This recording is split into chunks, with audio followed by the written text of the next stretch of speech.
આગળ વાત કરીએ વડોદરાની MS યુનિવર્સિટીના બે વિદ્યાર્થીઓનું યુવા સંગમમાં પસંદગી થતા ખુશીનો માહોલ જોવા મળ્યો છે. વડાપ્રધાન નરેન્દ્ર મોદી દ્વારા 2020માં એક સ્ટુડન્ટ્સ એક્સચેન્જ પ્રોગ્રામ શરૂ કરવામાં આવેલું, જેનું નામ છે યુવા સંગમ. યુવા સંગમમાં સાંસ્કૃતિક વિનિમય ઉપરાંત નેતૃત્વ, રમતગમત અને કૌશલ્યને જે છે વધારવા માટે રચાયેલ પ્રવૃત્તિઓનો પણ સમાવેશ થાય છે. રાજ્યના VIP અને નોંધપાત્ર હસ્તીઓ સાથે વાર્તાલાપ કરવાની તક મળશે.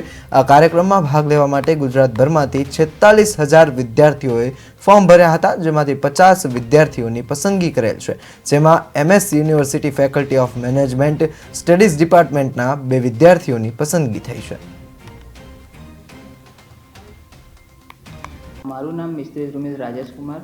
હું ફેકલ્ટી ઓફ મેનેજમેન્ટ સ્ટડીમાં અભ્યાસ કરી રહ્યો છું અને અમે કેરલા જઈ રહ્યા છે કલ્ચરલ એક્સચેન્જના પ્રોગ્રામ હેતુથી.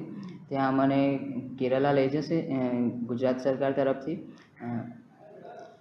અમારે ત્યાં જઈને ત્યાંના કલ્ચર અને એ ત્યાંનું રહેણીકરણીને એ બધું જોવાનું છે અને એના પર રિપોર્ટ લખીને અમારે ત્યાં આપવાનો છે. ગર્વની છે ને અત્યારે હું બહુ ગર્વ ફીલ કરી રહી છું, કારણ કે આ જે યુવા સંગમમાંથી અમે જઈ રહ્યા છીએ એની શરૂઆત આપણા વડાપ્રધાન શ્રી નરેન્દ્ર મોદીએ 2020માં કરેલી, જેનું નામ છે એક ભારત શ્રેષ્ઠ ભારત. એમાંથી આપણું ટાઈઅપ જે છે, મતલબ ગુજરાતનું ટાઈઅપ કેરલા સાથે છે. તો આપણા સ્ટુડન્ટ્સ ત્યાં જશે, એ લોકોની સંસ્કૃતિ જોશે, ત્યાંના લોકોને મળશે અને એ બધું ઓબ્ઝર્વ કરશે. અને સેમ ત્યાંથી પણ લોકો અહીંયા આવીને આપણા ગુજરાતની સંસ્કૃતિ જોશે અને છે ને શીખશે એમાંથી. અને અમે પણ ત્યાં છે ને પૂરેપૂરી કોશિશ કરશું કે ગુજરાતનું જે ગર્વ છે અને ગુજરાતનું નામ છે ત્યાં રોશન કરીને આવે.